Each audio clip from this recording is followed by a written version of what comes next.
Hello! Hello again! Welcome to Game 2 of NuCL3aR versus NuCL3aR. Yeah. He's picked OP Gray again. Yeah, which is, oh my god, so difficult to see on the map. Yeah. NuCL3aR is top here, northeast. Yeah. So, Ooh. do you want to put it on one perspective to see their scouting pattern? Yeah, so we'll just put a fog of war on, because scouting pattern is pretty important. Like, where is he going first? He needs to find all his resources. He needs to find his sheeps. Yeah, the idea of random maps is like really cool. Oh yeah, definitely. Procedurally generated is not something you see in RTS a lot these days, especially like StarCraft. There is a lot of variety in maps, but they're all custom made and tailored to be specifically balanced. And I think it works for StarCraft. I don't think StarCraft could function with a procedurally generated, but since every race in this game is somewhat the same, it works. Yeah. Yeah, it works.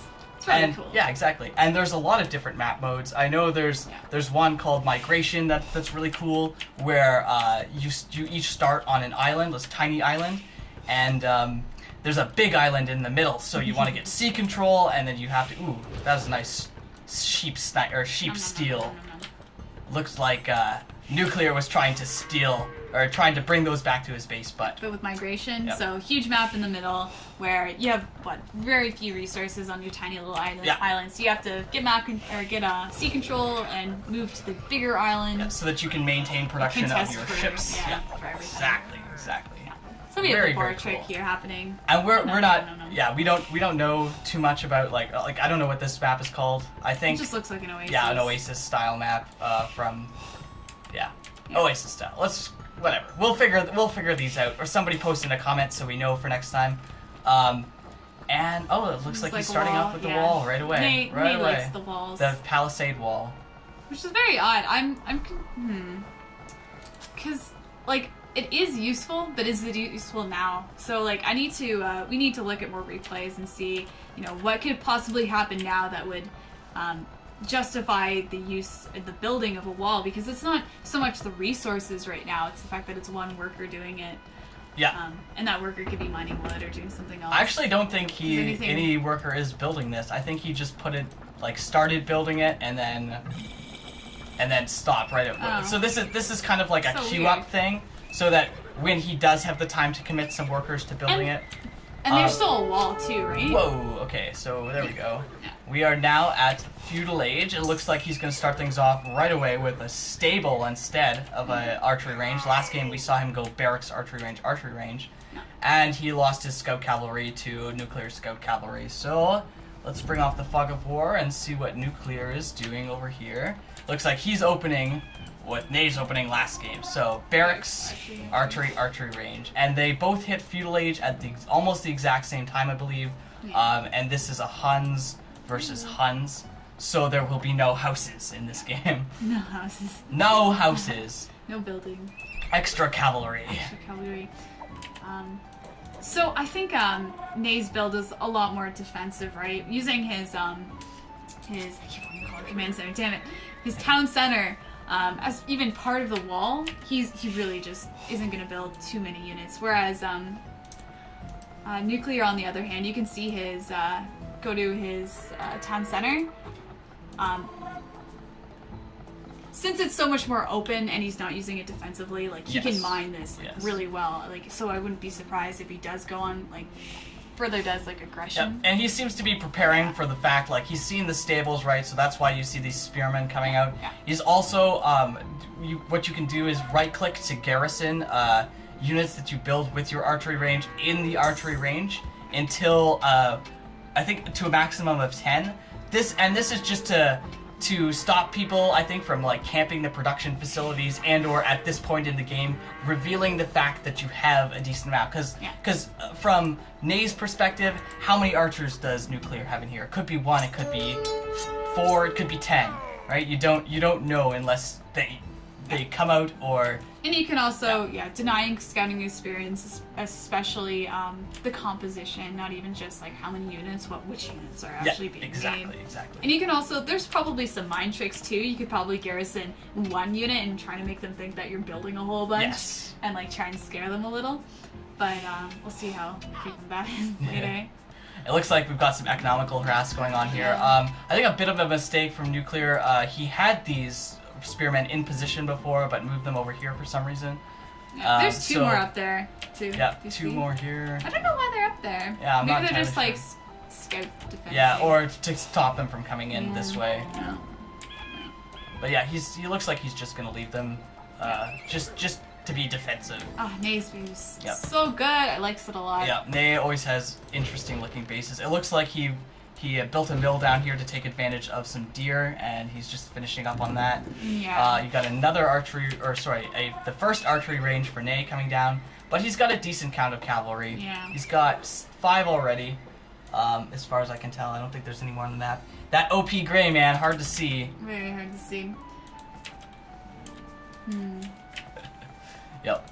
And So let's switch to NuCL3aR's positions. Just see just how many he's got going on here. So oh wow, Yeah, this he is has a a whole fairly bunch. hefty skirmisher army. Yeah. He's gonna be putting on the aggression. The aggression. The aggression. Absolutely. So, and this makes sense, like, how he's setting up his base right now is so open, Yeah. and he's mining at such a high efficiency, like the farms, as opposed to NuCL, who, his farms are fewer in number and a little bit more scattered and not directly around the town center. So this is a lot more efficient mining than this. And he can get away with that because he knows he's going to be putting on aggression. Yeah. So, you know, why would he build a wall if he's putting on aggression? That like doesn't make any sense. If NuCL came to his base with units, he'd have units of his own because again he was putting on aggression. So this is all about, you know, mining efficiency or unit composition, everything. It's everything. Yeah. There's a lot of depth in this game. That's why it is such a good game. So he's like cavalry coming out and harassing. I don't think. Oh, a little bit of a good micro there, pulling back the injured one. Yeah. Very good smicro. From Good NuCL. smicro. I don't think NuCL3aR wants to reveal his forces, but he's gonna have to kill these. Yeah. And this is why I like Well, cavalry. his they're already skirmishers going are down? I all didn't see on the that. other, Okay. like way out of position to deal with this. Yeah. So it looks like this economical harassment will be successful. Yeah. A lot of workers going down. Yeah. Almost, maybe all of them. Well, these 2 spearmen should be able to turn the tides here. But now, on this side of the map, you see how NuCL's structure positioning is really helping him out in terms of not taking damage from this. Whereas these guys could have just walked in here and started harassing these workers. Yeah. I think maybe the wall before was in case of a militia rush. I think is that the only thing that can happen early? No, I think it has to do with these two. Like maybe it probably also defends against early rushes like that. Yes. But I think even for this stage of the game, like getting these palisades up, it's just something you have to do eventually. So you might as well get it fairly quickly. Yeah. Let's see here how much is going on. All right, let's take a look at the worker counts. For NuCL3aR, we have, let's see, 15, 24, 29 workers. And for NuCL, we have, much Keeps more. changing. Yeah. Yeah, that's just 31. depending on what they were on. Yeah, 37. 37 workers 38. for NuCL. So a lot more. Yeah.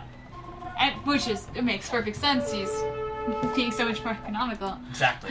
He's not building like all these units, like Yeah. an entire army of units that could have been workers in food. Yeah, and it looks like he's backing up in this corner here because he knows NuCL wants to engage.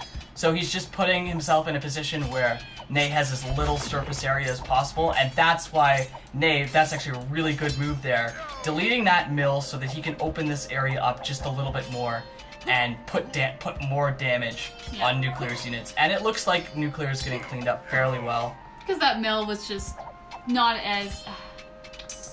it didn't have as much cost as, you know, losing 2 cavalry or 3 even. Yeah. It's just efficiency. Buildings in this game are it's really not cheap. Useful anymore.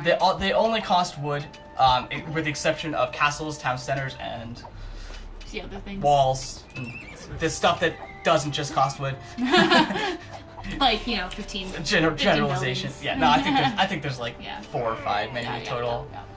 But all the basic buildings, Yeah. all the basic production before Castle Age is pretty simple. Mm-hmm. So it wasn't a big loss at all to delete that mill, it's right? better too. Yeah.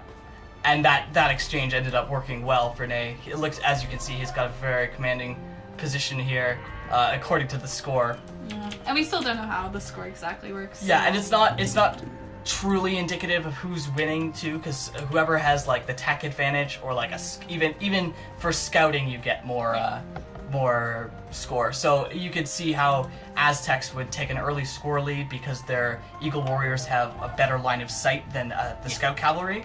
So they get So it's not necessarily who's in the lead, but you know, being on top is you can never say it's like a bad. Oh, and here's the Scout Cavalry comes in to harass us. There is 7 of them here, and a little bit of a mistake from NuCL3aR letting those walk right by. Yeah, there's also archers them. here. OP Gray. OP Gray. Yeah, OP Gray. Not seeing him on the minimap. Yeah, and he's just going directly into his base, like right into the heart. I think he was looking to get some more death on this area here, but NuCL3aR has since moved off to only mining wood here. I guess we're just gonna call it mining wood. And he had some units garrison in his archery ranges, so. But at the same time, that was a I'd say that was a bad move to take them out right away. I think he should have waited until these spearmen got approached closer. Yeah. Just because cavalry are fairly good against archers, and they got taken out right away. NuCL3aR's doing a great job here, getting lots of damage done. The spearmen are an effective counter against these. I think spearmen do get bonus damage versus horses. I think that's the way it works. Poor horses. Why would you spear them? That's so mean. It is very, very mean. It's a bonus damage. They don't have a choice in the whole thing. They never wanted to hurt anybody. I think he's just going. Wow, these archers are really wrecking shit. Yeah, and the spearmen are following the horses, so. Yeah, you can see here how he has +1 attack and +1 range. I believe that's fletching in the blacksmith, a really important upgrade early on, especially if you're going any kind of archer build. Count as the upgrades. Good Yeah, jobs. yeah. I'm learning. We're learning. We're all learning together. It's a learning channel. Yeah. Come join us in our amazing journey. As we become competent Age of Empire 2 players. Casters. Orbs, casters. Yep. So it looks like NuCL3aR finally did clean that up, but not before suffering like significant damage, I would say. He lost workers, more army than NuCL3aR brought was lost by NuCL3aR defending. So overall, I would definitely give NuCL3aR the advantage. Ahead. Oh yeah, and here comes another group of archers. As long as you can have really good efficiency in the battles and you can reinforce really well. Yeah. Also, there's more workers, so. Yep. How many production buildings do you think he has? He has 3 archery ranges now, getting his 4th. Yeah, that's wonderful. Yeah. That makes perfect sense. Yeah, so now he's just doing his overwhelming. archers. He sees that, he could probably kill his opponent because he did a fail attack, and putting down 4 archery ranges, he will never be able to keep up with that production, even though he's rallied home. There's no answer for this. Yeah, I believe he has no intention. Oh, and there's the GG. Okay, so I'm gonna pause this. Good job, Kyle. Yeah. Good job. So that we can take a look at this. We can take a look at this before it's just like, oh, I just restart. Oh, maybe I take out the demo loop. That might be the problem. Oh my God, Kyle! Could have been solved. I don't know. This UI is like, we're still learning everything, even the UI and stuff. Yeah. But eventually, we be amazing. So NuCL3aR had really no intention of going up to Castle Age. I believe he just wanted to put on, even there's a 5th archery range going up. So he knew he was in the advantage. He was just going to flood archers and win. Which is it's really good to see players make this kind of decision in this game. It really tells you that NuCL3aR is a player who's played a lot. After doing that economic damage or damage in total to both the army and the economy, he could have just been like, all right, I'm just gonna macro up and go to Castle Age and take it to a late game, which gives NuCL3aR a chance to come back. But with this move, this is a kill move. This is a move that says, I know what position you are in this game, and you aren't going to live. You are not going to survive this attack. And especially like look at the difference between the archer. Or does NuCL3aR even have archers? No, NuCL3aR has no army at all. So, quick summation: NuCL3aR went barracks, archery range, and did a fairly decent rush of sorts. And Nay was being a lot more defensive, and he fought it off. And then, obviously, as Kyle said, he wanted to put down 4 to 5 archery ranges to counter pressure and kill. Yeah. So, very cool game from both players. Absolutely. GG. GG.